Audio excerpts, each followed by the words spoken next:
Hmm. Hello, guys. Hello.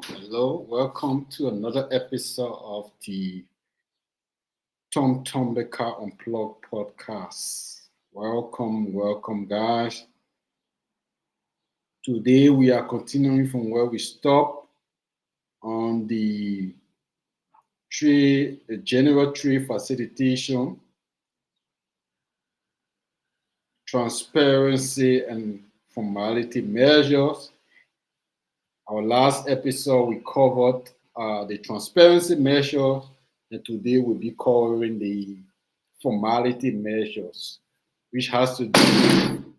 Sorry, there, the wind is very windy out here. Um, Today, our focus will be on the trade facilitation formality measures. Initially, our last podcast, we covered the transparency measure. Today we'll be covering the formality measures, that is specifically focused on the World Trade Organization Trade Facilitation Agreement, Article 7 to 10. So we are going to be going through that together for the trade facilitation formality measures. Yeah. But before then, let me make sure that we are live on Facebook, YouTube, and Rumble. I got a notification that we are live on Rumble. I'm not sure we are live on.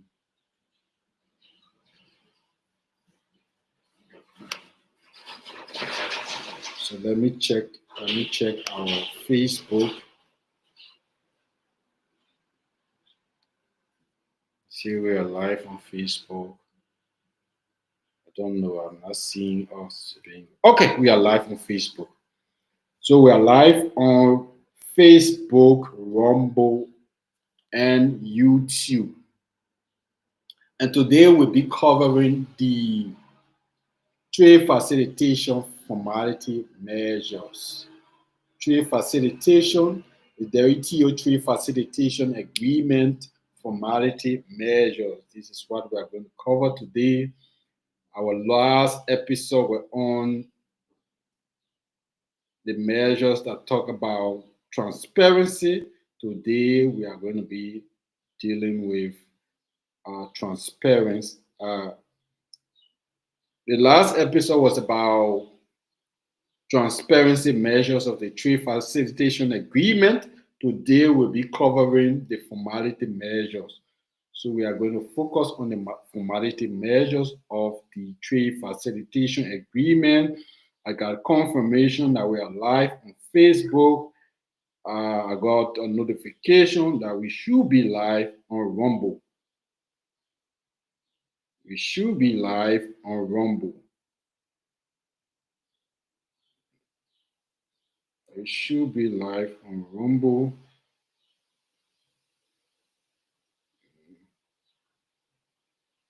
Okay, we are live on Rumble as well. So, guys, uh, this is the Tom Tombeka Unplugged podcast where we discuss a diverse views of topics related to intellectual property, international trade, new and emerging technology, dating and intersexual dynamics, politics, and a lot of other topics that we cover here. We create our own topic.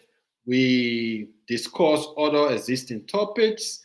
We react to videos as well about trending issues. And so this is our podcast. We've been doing this for roughly going to 2 years plus. That is 20. Our first episode was 2023. So we're roughly going to 2 years. I have to check that up to make sure I give you the exact number. I think we are headed to 2 years in the making. So the Tom Tombeka Unplugged podcast, this is what we do here. So let's move straight into the subject matter at hand. the WTO Trade Facilitation Agreement, Article 7 to 10, highlights about issues related to formality measures of trade in the respective WTO member states. And here we have our reference document, as always, the WTO agreement, the Marrakech Agreement establishing the World Trade Organization. This is the Bible of the WTO, where you have all the agreements governing the WTO, and this is the WTO agreement, the Marrakech Agreement establishing the World Trade Organization and all its annexes. So this is the Marrakech Agreement of the WTO. This is what I consider the Bible of the WTO, as somebody working in trade, international trade, intellectual property, working with goods, import, export. You have to know this. You have to have one of these, especially working in international trade. And so I was fortunate to have gotten this, like I said, from the former director of the Division of Intellectual Property, Mr. Anthony Topman, on one of my visits to the World Trade Organization. It was last year. Yeah, last year. Nope. Yeah, last year when I visited the World Trade Organization, the former director of the Intellectual Property Division, Mr. Anthony Topman, and a former lecturer when I was doing my master in intellectual property. So Anthony Topman gave me this, the Bible of International Trade and Trading Globally. And this is the second one for those working in intellectual property. This is the handbook on the WTO TRIPS agreement. It's edited by Anthony Topman, Han Wago, and Jashirid Watal. So these are the three individuals that worked on the handbook on the World Trade Organization TRIPS agreement. And like I said, Mr. Anthony Topman, the former director of the Division of Intellectual Property at the World Trade Organization, gifted me this. And so this is what we are going to be using as our reference document. But let's move straight into the subject matter at bay. And this has to do with, let me share my screen. But before going there, how you support us here on this channel? We are live streaming presently from Facebook, YouTube, and Rumble. And so how you support us on this channel is to subscribe to our page on Facebook. Subscription is $1 Swiss francs, which in US dollar maybe it could be $1.20 or $1.15, depending on the current global exchange rate. So this is how you support our podcast. You can send us stars. You can subscribe to our page, specifically Facebook. You can like and comment on our posts as well.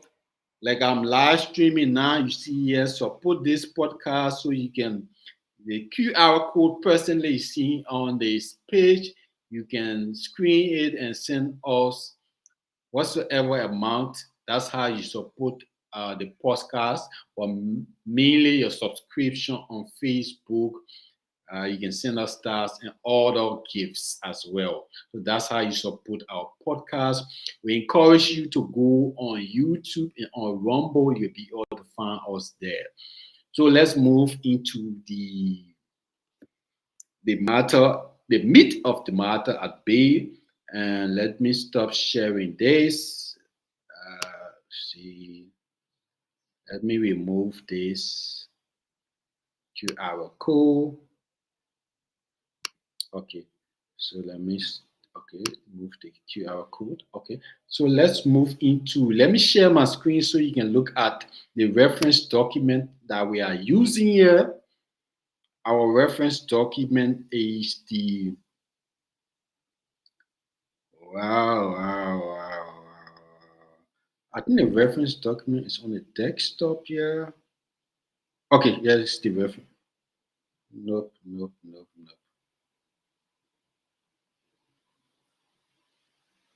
So let me go here. Then I'll be able to share the reference. Oh God, a lot of breeze.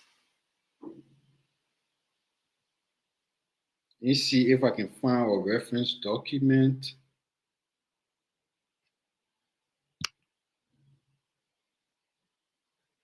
So this is the online course that we did, a General Tree Facilitation conducted by the Economic and Social Commission for Asia, United Nations, and others.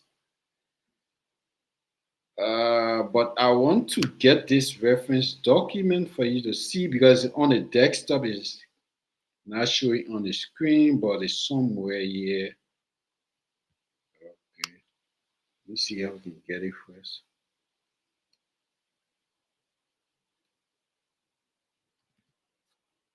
Okay. Okay. Okay, I've opened the reference document, so let me share my screen here. Let me get a reference document attached. Okay, this is our reference document. So the Digital and Sustainable Trade Facilitation Global Report, which is based on the United Nations Global Survey on Digital and Sustainable Trade Facilitation from 2023. So this is our reference document. This is what we are going to be using. And specifically for the formality area, formality should be 38. So let's go through it together. 29,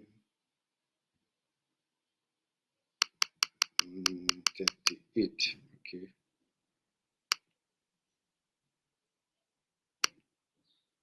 Okay, so this is the formality measure here. No, me enlarging it, formality.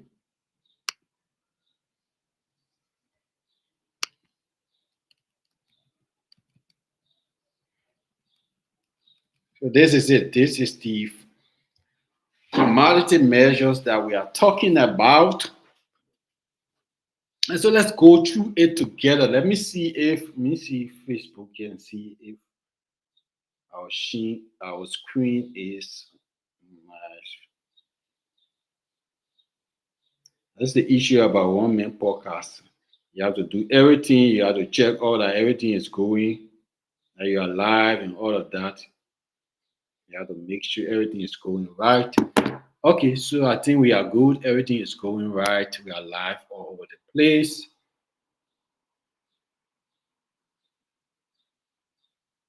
Okay. So let's go into the formality measures here. Go into the formality measures together.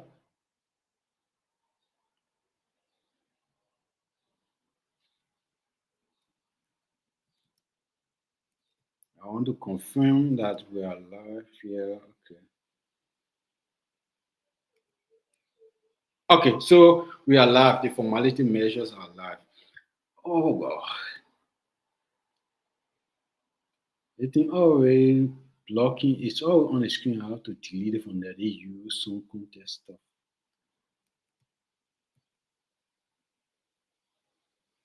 So this is the formality measures in our reference document, and basically it talk about the formality subgroup consists of 8 general trade facility measures in relation to Article 7 and 10 of the World Trade Organization, Trade Facilitation, and GATT Article 7 title, Release and Clearance of Goods. Release and Clearance of Goods. So we are going to go through this step by step. We are going to go through this step by step. So in our reference document, which has figure 11, indicates that most of the countries surveyed have implemented measures to reduce unnecessary formalities. So importers, exporters, traders are more interested in trading smoothly, efficiently, and effectively. If you are conducting business in a specific country, take for example Liberia, you have an established business, you want to import some goods from China, you want to ensure that if you go to uh, the Ministry of Commerce and Industry to get a request for importation, request for import permit or export permit, you want to ensure that the process is streamlined, is efficient. You can go to the Ministry of Commerce, you can go to the Foreign Trade Department or the Domestic Trade, you can acquire, you can obtain an IPD or an EPD, and you can go through the process of importing and exporting goods smoothly. So it will not be a cumbersome process, and it will not take a longer period if the process is streamlined and traders have easy access to all the trade-related institutions in that country and can, whether by online or in person, go to the office and request for service, and that service can be provided in a very conducive and short time. It is best for the trader. The trader can trade more efficiently in that manner. So traders are more interested in reducing the procedures, the processes, and all the formalities that exist in importing and exporting in a specific country. This is of key interest to traders globally from any country perspective. Traders want to have smooth access to government institutions and agencies. We want to have a streamlined procedures that they can access information, they can access services smoothly. So this is the essence of the formality procedures or the formality measures in the trade facilitation agreement. So it's basically the measure of formalities is basically to reduce unnecessary formalities that impede trade. There are still significant regional variations in the implementation rates of measures within the subgroup of formalities. Challenges persist in the implementation of trade facilitation measures for authorized operators. Authorized operators are businesses, are companies that are already established in the country. They are doing import and export on a regular basis, or a new established business that want to conduct import or export in a given country. So these are the economic operators.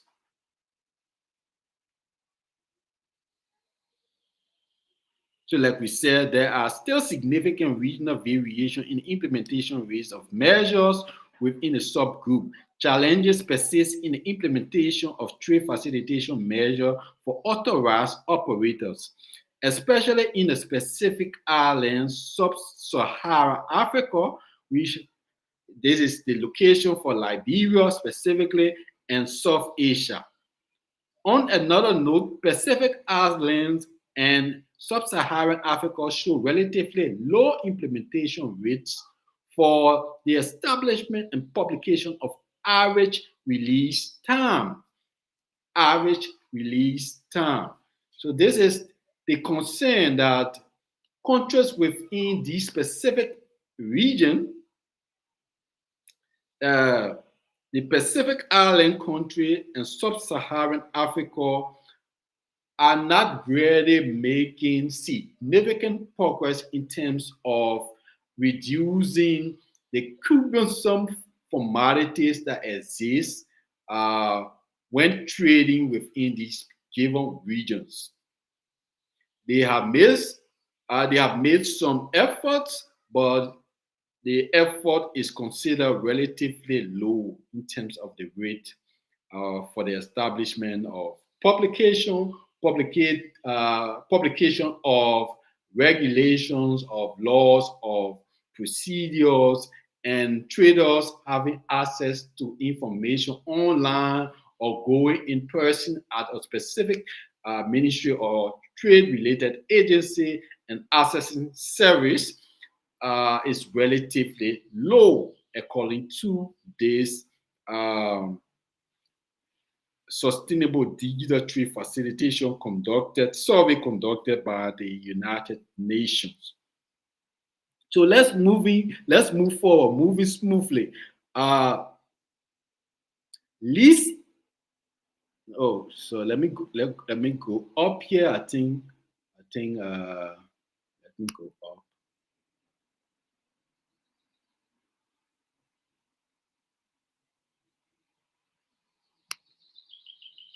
Let me go up.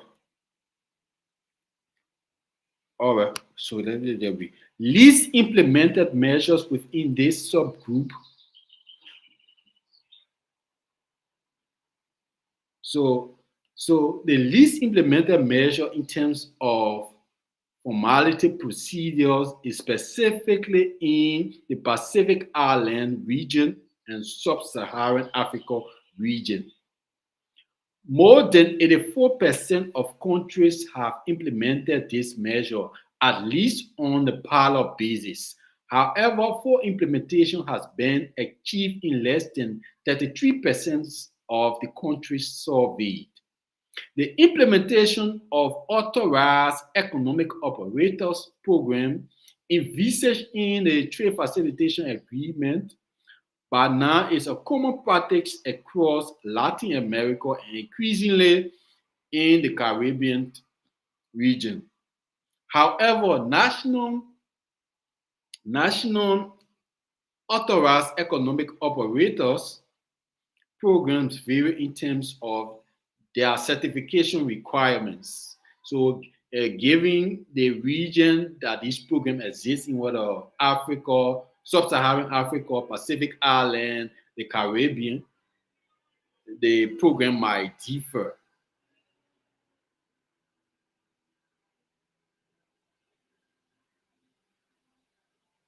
However, the national authorized economic operator programs vary in terms of the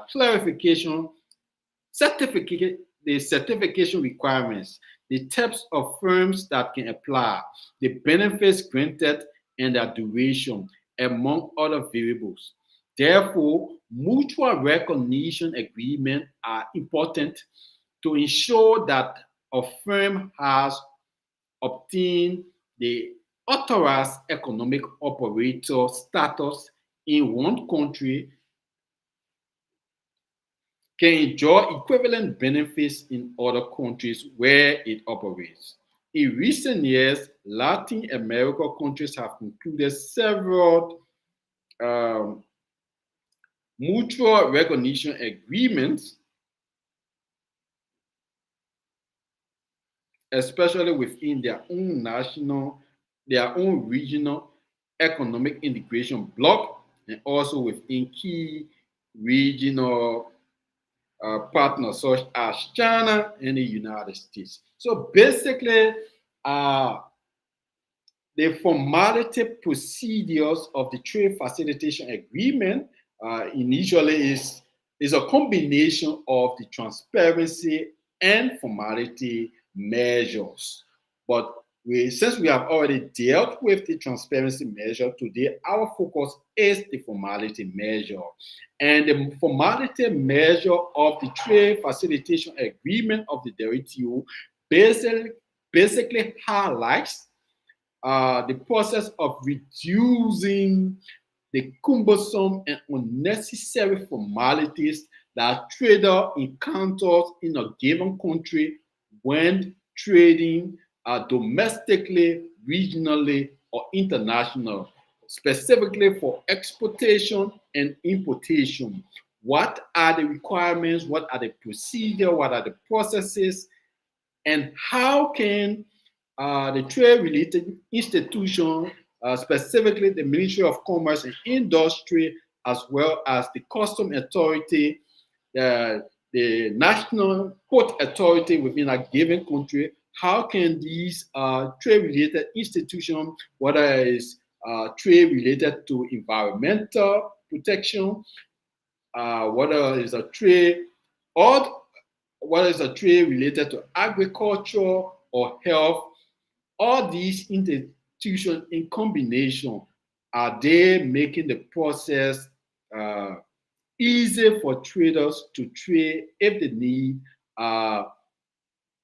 documentation requirements from these given institutions, specifically the Ministry of Trade and Industry and the Customs Authority within said given country. So formalities must ensure that the unnecessary formalities that impede trade must be reduced significantly. And if the internet or having the service done online can further effectuate the facilitation of that through single window or through some online portal, the government institution or that specific country must ensure that the formality measures are reduced. So having discussed that from the perspective of my reference document, I want to go straight into the World Trade Organization Trade Facilitation Agreement, and we can go through the various steps and requirements for formalities, specifically covering Article 7 to Article 10 of the World Trade Facilitation Agreement. And I will share my screen and we can go through that together. So we can focus on the formality requirement for Article 7 and 10 and look at the release process as well.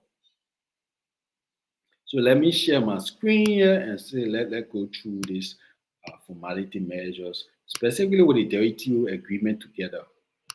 Okay, let me select this. WTO, yes, this is the text. So let me share my screen on this. I'm going to be sharing my screen a lot because I just don't want for it to be me showing my face all through, but you can see the document I'm going through and you can take a look at what I'm going through. So this is the WTO agreements, the Marrakesh Agreement establishing the World Trade Organization. It annexes and specifically Section 1 here, publication and availability of information. This is the transparency measures that we dealt with during our last episode, publication and information, availability of information. We dealt with that. Article 2, opportunity to comment information before entry into force and consultation. We dealt with that. That is an obligation on a specific government to ensure that whatsoever laws and regulations that are being formulated, the government is obligated to ensure that traders are invited, traders have the opportunity to make their input on the regulations, on the laws that have been done that affect trade, and trader participation is key. It's an obligation as part of the WTO rules. So Article 2 talks about opportunity to comment information before entry into force and consultations. We spoke about that. Advanced ruling, we spoke about these two. We spoke about the advanced ruling.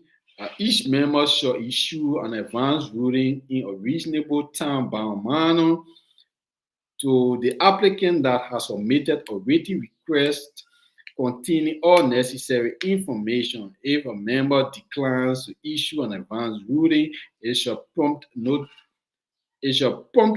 notify the applicant in writing, setting out the relevant facts and basis for its decision.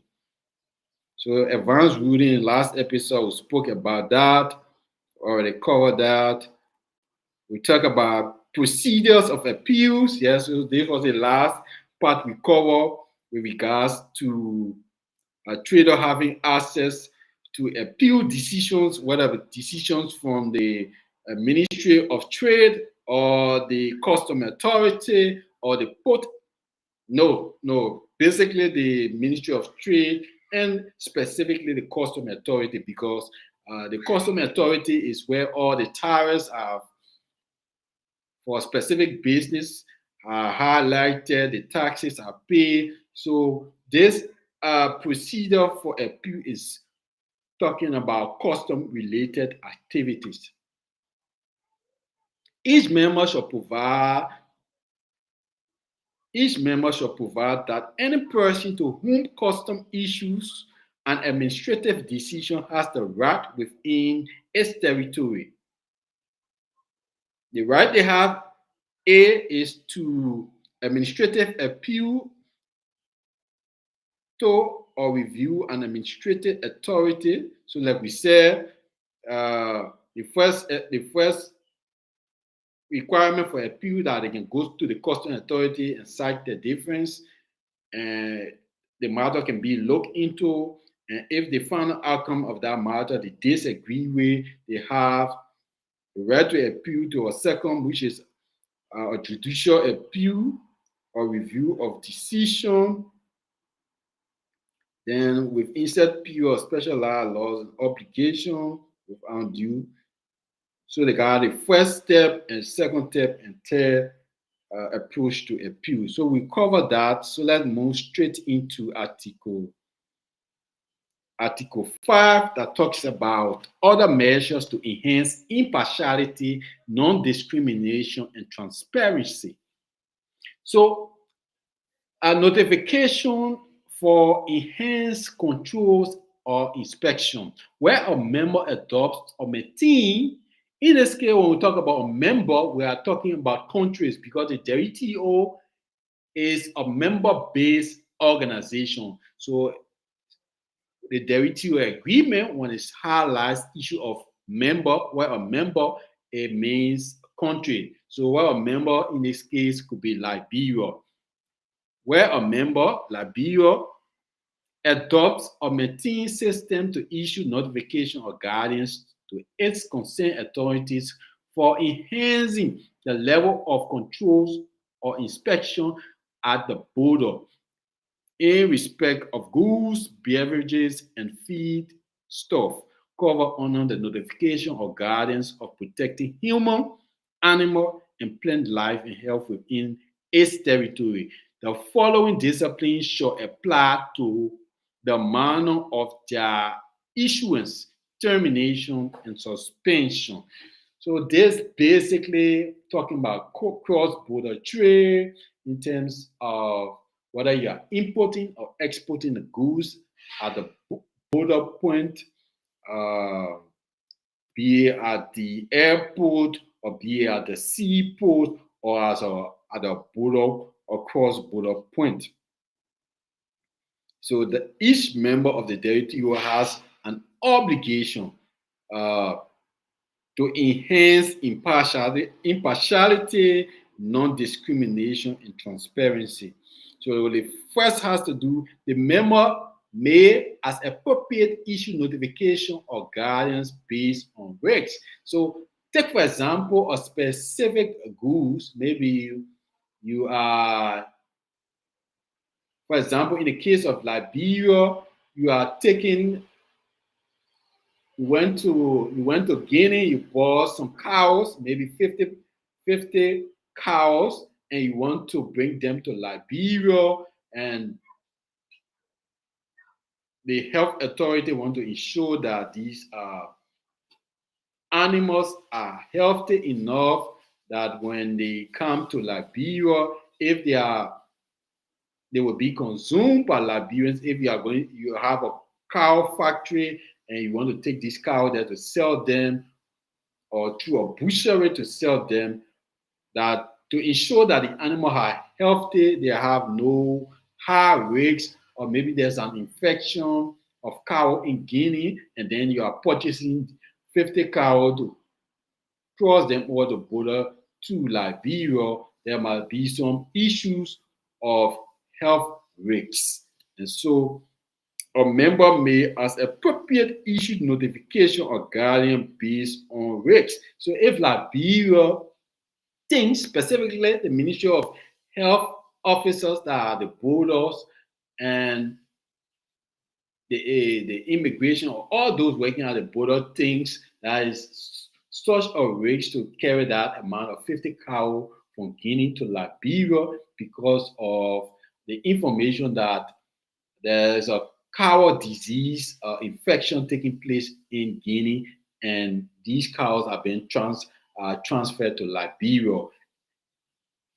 The risk of impacting health of the cow themselves, the community the cow will be in, and those that will be consuming the cow. So a member have the authority to provide notification and guidance based on risks that they might think the animal, plant, or human have in this case.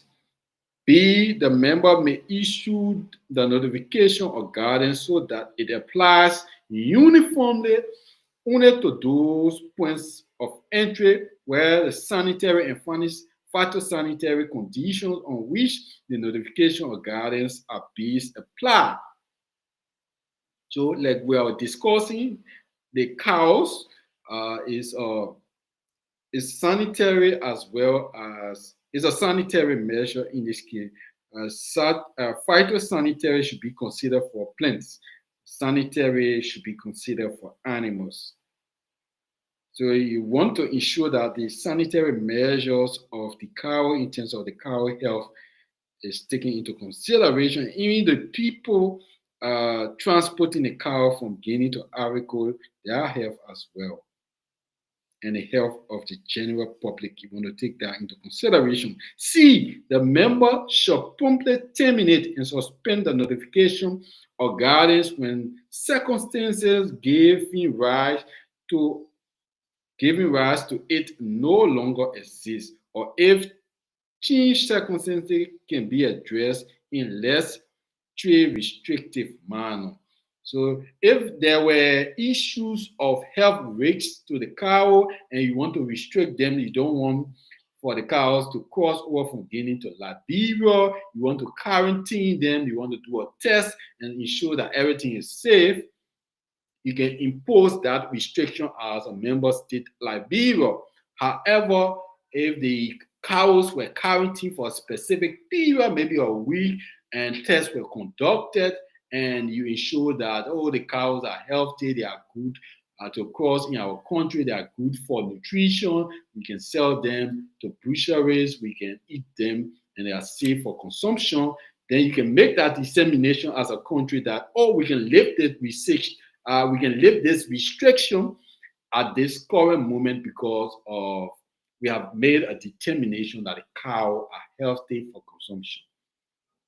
Then D, when the member decides to terminate or suspend the notification or guidance, it shall, as appropriate, promptly publish the announcement of its termination or suspension in a non-discriminatory and easily accessible manner, or inform the exporting member or importer.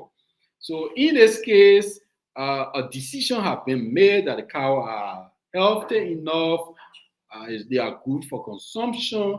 Uh, a notification should be given, obviously, to the importing country or the importer directly. The importing country should be aware because we're talking about cross border here. So the authorities at the Guinea border should have an official communication sent from whether the health authority that, oh yes, we are, since we quarantine those cows, we have conducted tests, we have seen they are safe for consumption, and you notify the Guinean authority, you send an official notification as well to the importer or exporter in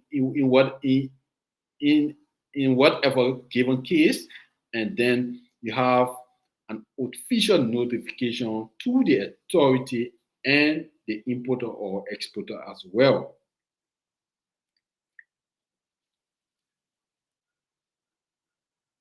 And then lastly, detention. So there are circumstances wherein, like I said, you you can quarantine or you can confiscate, quarantine maybe your goods or plant. You can confiscate goods as well. And there are also cases of detention. So let's go through the detention. A member shall promptly inform the carrier or importer in case of detention of goods declared for importation for inspection by customs or any other competent authority. So this is quite self-explanatory. Test procedures. So the cows are at the border of, in this case for detention, the example for detention is you have a container at the Guinea border, you have a lot of goods in there, maybe clothes, shoes, and buckets.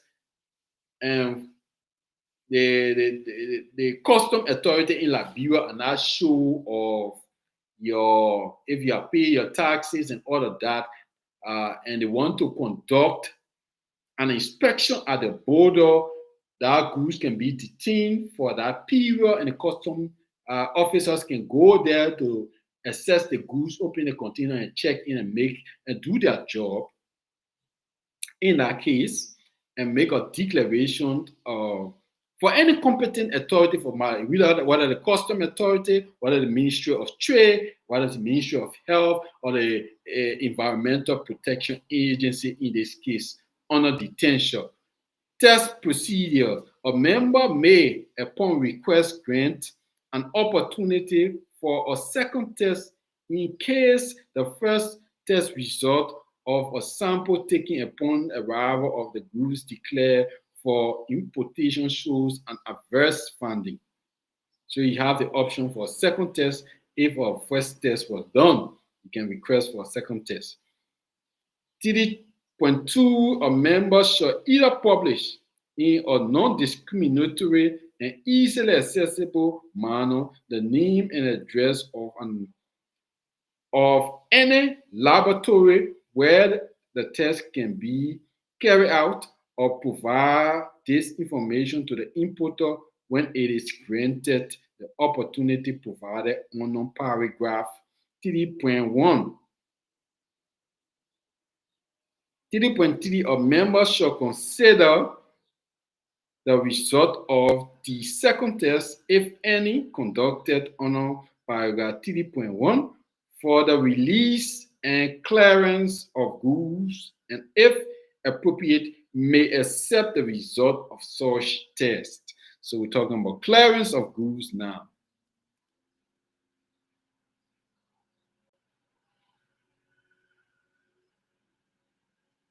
So that with regard to clearance of goods, so the goods at the border, all these in all these instances, with one of the example I made with the cows, that they are not sure of the health of the cows, and in the case of the Ministry of Health, the cows can be quarantined.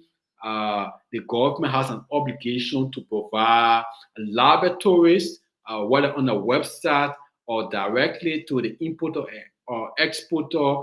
These are the laboratories that we deal with. and that we approve their tests, and then the exporter can use those laboratory to conduct tests and approve. Is the obligation of the exporter to ensure that the goods are safe. So that is the laboratory in terms of the cow, animals, or plants, as well as human health.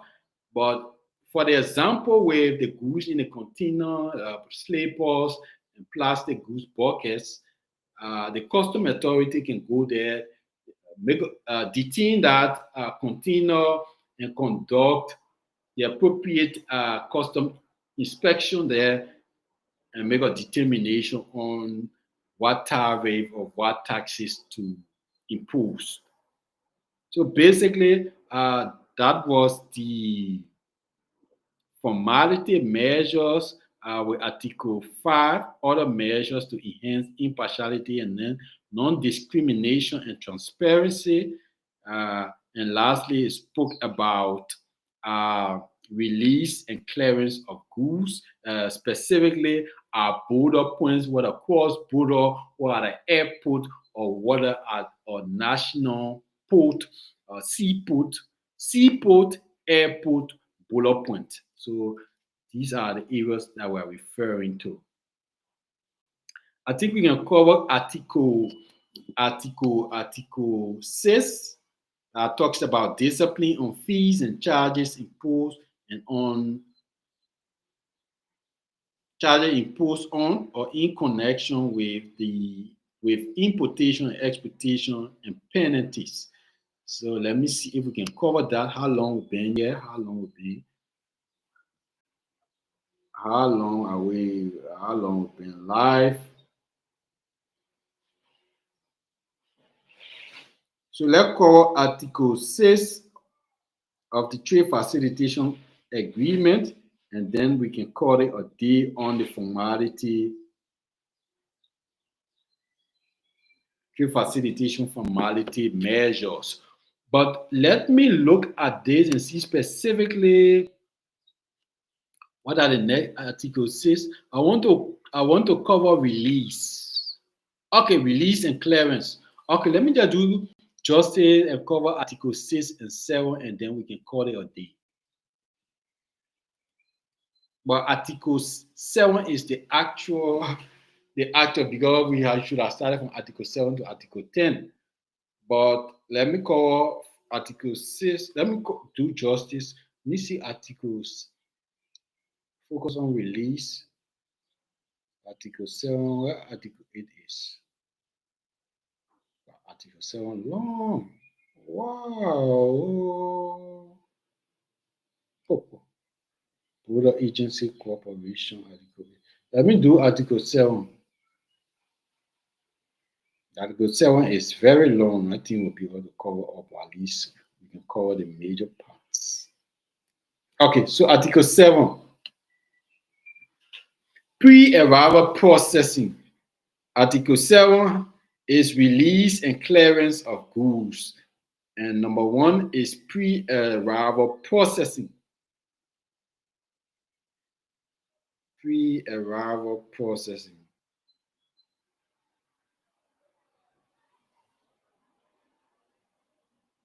Section 1, Article 2. Pre-arrival processing.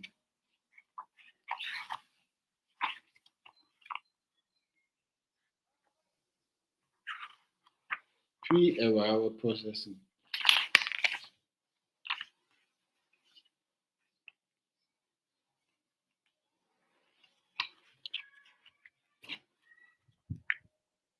GPA, TFA.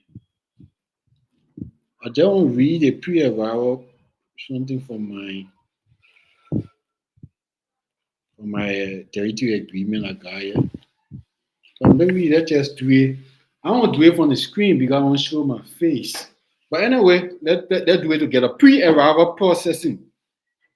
Each member should adopt or maintain procedure allowing for the submission of import documentation and other required information, including manifest, in order to begin processing prior to the arrival of goods with a view of expediting the release of goods upon arrival. Each member shall, as appropriate, provide for advanced lodging of documents in an electronic format for pre-arrival processing for such documents. So that has to do with that cover the portion of pre-arrival. So each member state should ensure that the traders, whether importer or exporter, must provide detailed information of the goods they are importing or exporting. Take, for example, you are located in the United States. Uh, okay, you are in Liberia, you have a business in Liberia, your partner in the United States is sending you a container full of cars. So according to Article 7 on release and clearance, number one, pre-arrival processing, you have to provide to the Ministry of Trade and Commerce in terms of your importation and exportation, your RPD or EPD document. You need to provide the manifest of the container, both to the Ministry of Commerce and Industry and the Customs Authority to know what is in the container. First to the Ministry of Commerce to obtain your whether export permit document or import permit document, and then to the Customs Authority so they could make a determination on what is in the container. So that's for pre-arrival processing. Now we go to 2, electronic payment. So Article 7, very critical article, and very critical article, release and clearance. It has some responsibility, I want to think, mainly with the custom authority and maybe some responsibility with the National Port Authority, because there is where going to obtain some documentation from the custom authority. If you are paying your taxes, your fees, and all of that, and that document, you can go to the port to release, take hold of your container, vehicle, or whatsoever you are importing in the country. And 2, electronic payment, which is critical for the release and clearance of goods. Each member shall, to the extent practicable, adopt and maintain procedures allowing the option of electronic payment for duties, taxes, fees, and charges collected by customs incurred upon importation and exportation. So traders must be given the opportunity to make payments via online, whether bank payment via online and through a MasterCard or whatsoever card, or through a mobile service or a bank service. Traders must be given the opportunity to make payment via online. It should not be restricted in person, but we operate in a global and electronic world, a much modern world. So now we do payment online. So each member has an obligation to ensure that the traders within a specific given country, i.e. Liberia, have access to online payment, whether online bank payment, online mobile payment, but not only to go in person and do payment, but to have access online. Number 3, separation of release from the final determination of custom duties, taxes, fees, and charges. Each member shall adopt and maintain procedures allowing the release of goods prior to the final determination of custom duties, taxes, fees, and charges if such a determination is not done prior to or upon arrival, or as rapidly as possible after arrival, and provided that all other regulatory requirements have been met. As a condition of such release, a member may require payment of custom duties, taxes, fees, and charges determined prior to and upon arrival of goods, and a guarantee for any amount not yet determined in the form of a surety or deposit and another appropriate instrument provided for in its law and regulations. So basically, it's giving the traders the option to pay in a diverse way. It should not be limited to direct payment or online payment. There should be multiple options to make payment in terms of your taxes and fees. B, a guarantee in the form of surety or deposit and another appropriate instrument provided for in its laws and regulations. So traders should have options to pay on a diverse basis, online, in person, and other payment options, guarantees, what have you. 3.3, such guarantee should not be greater than the amount the member requires to ensure payment of custom duties, taxes, fees, and charges ultimately due to the goods covered by the guarantee. So, whatsoever guarantee that's been provided, it should be it should commensurate with the taxes within a specific country. It should not be less than. It should commensurate with the exact amount of taxes that is required to pay. So, this is all discussed in guarantee. Let me go through real quick. The guarantee as set out in paragraph 3.2 and 3.4 shall be discharged when it is no longer required. So if you give the guarantee and it's no longer required, maybe you have made a payment directly or online, and the guarantee is no longer required, then it should be given back to you. Nothing in these provisions shall affect the right of the member to examine, detain, seize, or confiscate and deal with the goods in any manner not otherwise inconsistent with the member's territorial rights and obligations. So, irrespective of the option of providing guarantees and security, it doesn't negate the fact that that member state have rights and obligation to conduct specific tax and duties. So it doesn't negate the fact the member state have, if we provide a guarantee as a trader, the member state have the right to detain, seize, and confiscate. Number 4, risk management. Each member shall, to the extent possible, adopt or maintain a risk management system for customs. So this is an obligation for members countries like Liberia to conduct conduct risk management assessment and have a strategy or system in place against risk management. Each member should design and apply risk management in a manner as to avoid arbitrary and unjustifiable discrimination or disguised restriction on international trade.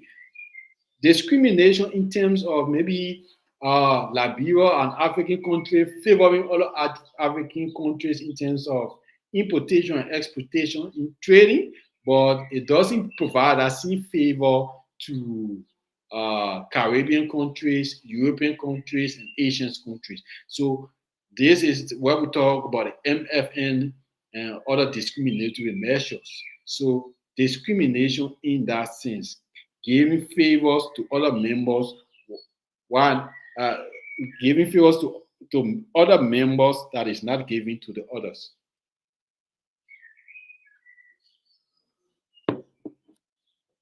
So that's the discriminatory measure. If you give favor to one member, that same favor should be applied to other members. Number 5, post-clearance audit.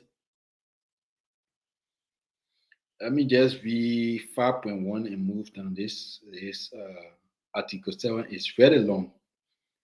Clearance and release is very long. Post-clearance audit. With a view of expediting the release of goods, each member should adopt or maintain post-clearance audit to ensure compliance with customs and other related laws and regulations. So post-clearance, we finish with that. It's long. It's way to 4.4, but I will not read that. Establishing and publication of Irish release stamps. Very critical here, very critical. I'm going to go through this. Uh, Irish release stamp. Members are encouraged to measure and publish their average release stamp of goods periodically and in a consistent manner using tools such as inter alia, the time release study of the World Customs Organization referred to in this agreement as WCO, the World Customs Organization. 6.2 members are encouraged to share with the committee their experiences in measuring average release time, including methodology use, bottlenecks, identify, and any resulting effects of efficiency. So that's it. Number 7, trade facilitation measures for authorized operators. Each member shall provide additional trade facilitation measures related to import, export, and transit formalities and procedures pursuant to paragraph 7.3 to operators who meet specific specified criteria, hereinafter called authorized operators.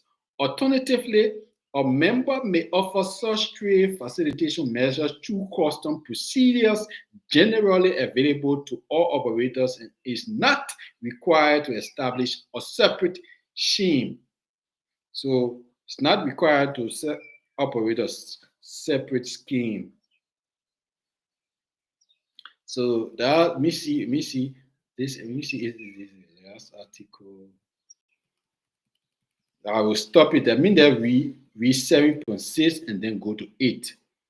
Members shall exchange relevant information within the committee about authorized operator schemes info. So the existing schemes within a given country that infos that benefit authorized operators should be made known, made public, made available for the public to be aware.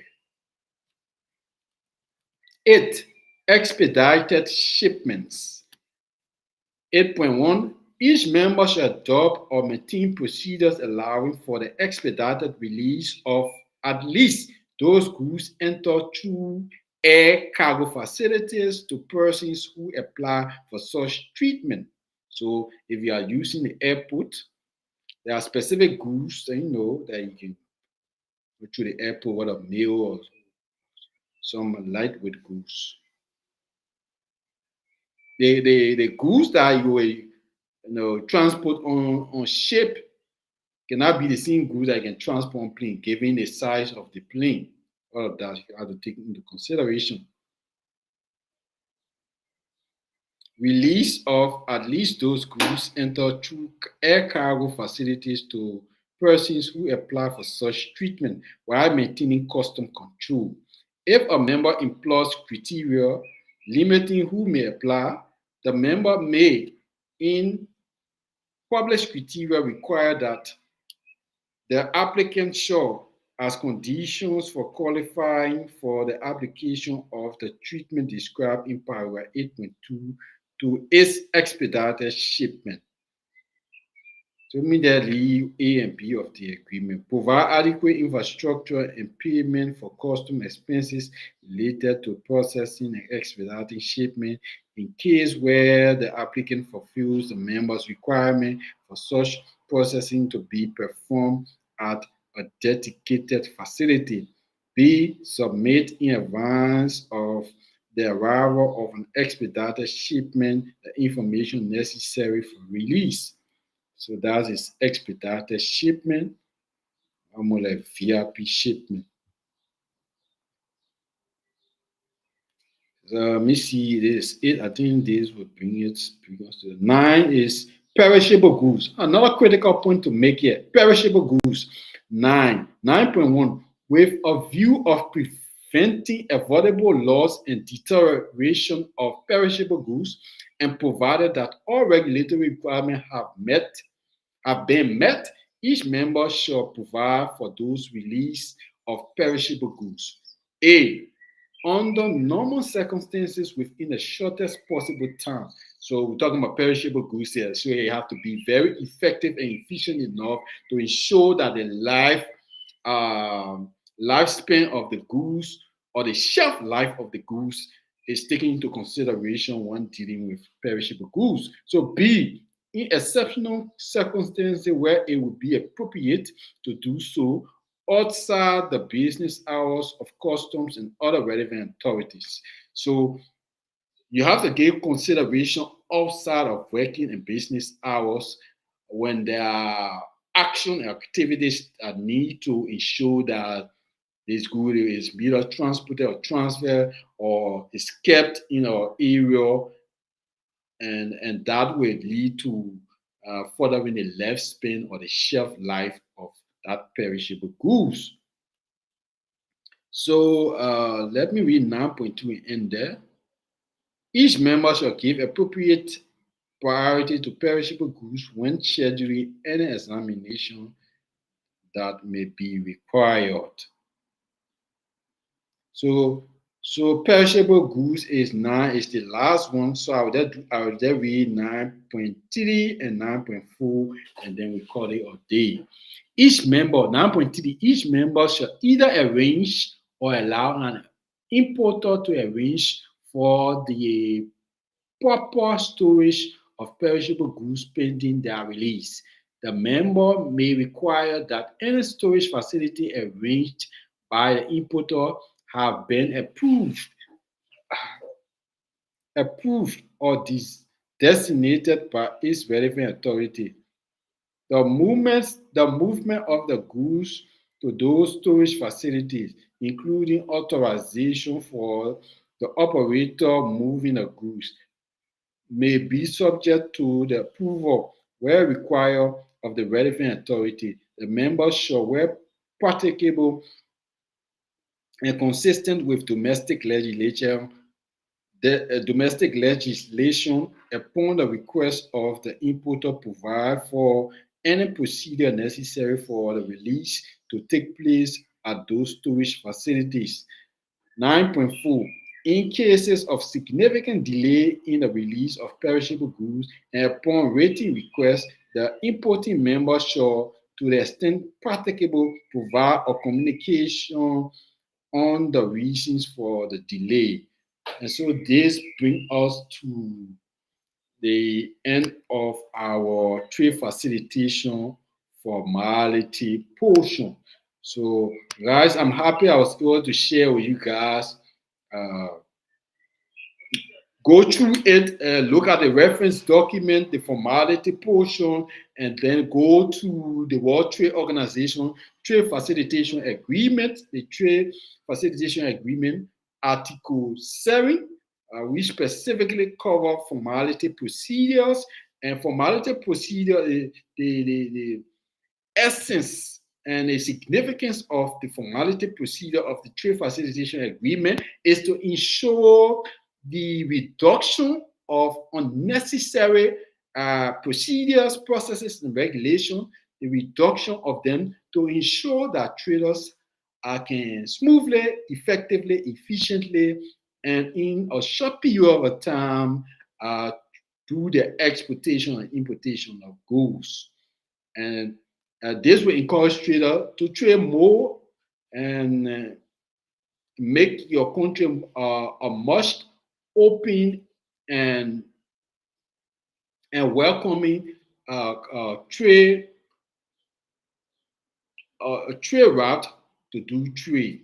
If you speed up the process, you have an effective single window where trader can access all the information smoothly. Your customs authority is very efficient and effective, and the procedures and processes are reduced, are streamlined. The Ministry of Trade is effective on providing services for import export, the approval, and all of that.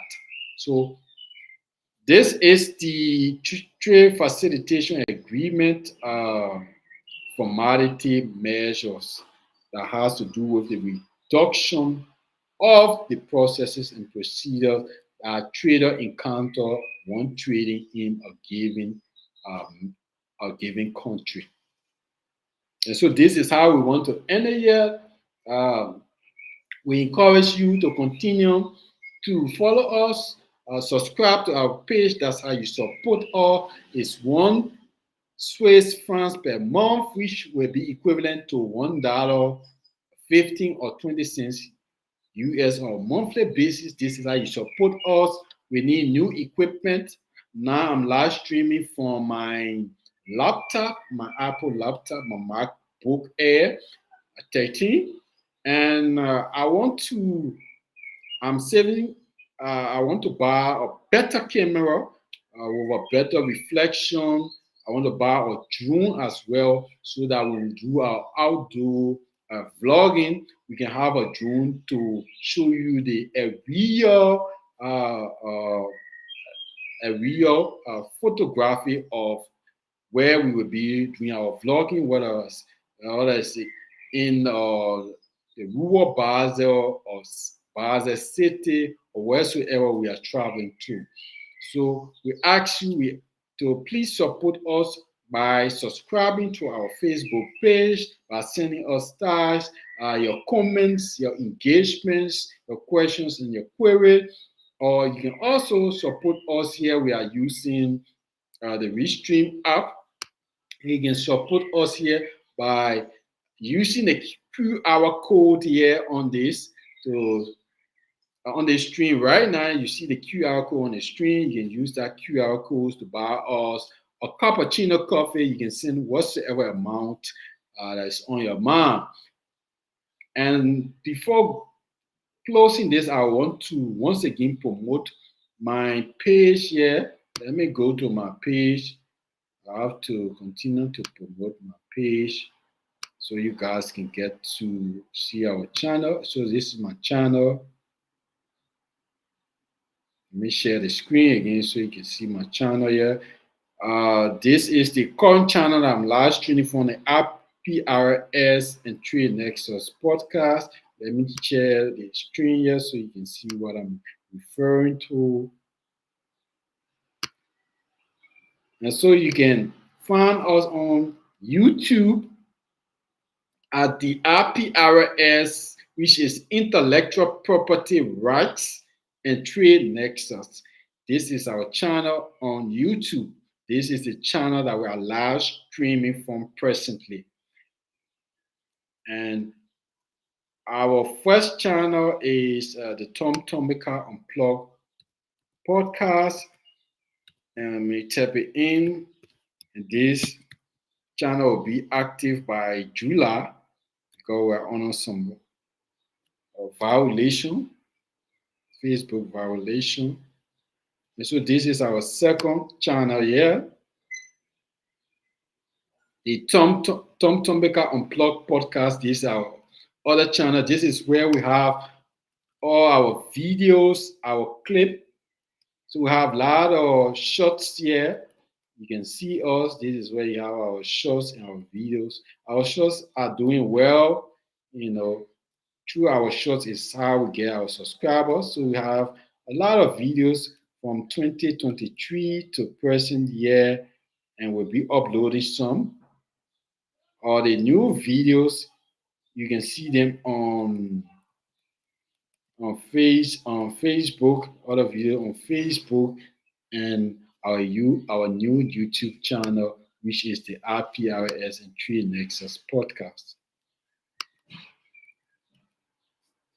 And so this is our page, and on Rumble we are here on Rumble as well. Here on Rumble, you can check Tom Tombika. Go to Rumble, you check Tom Tombika, you find us too. So let me stop sharing my screen, and we can bring this episode to a close. QR code there. And so this is how we want to come to a close on this uh, episode that talks about trade facilitation, uh, the formality measures. Formality measures is the WTO TFA agreement from Article 7 to Article 10. But we only highlighted Article 7 because of the time.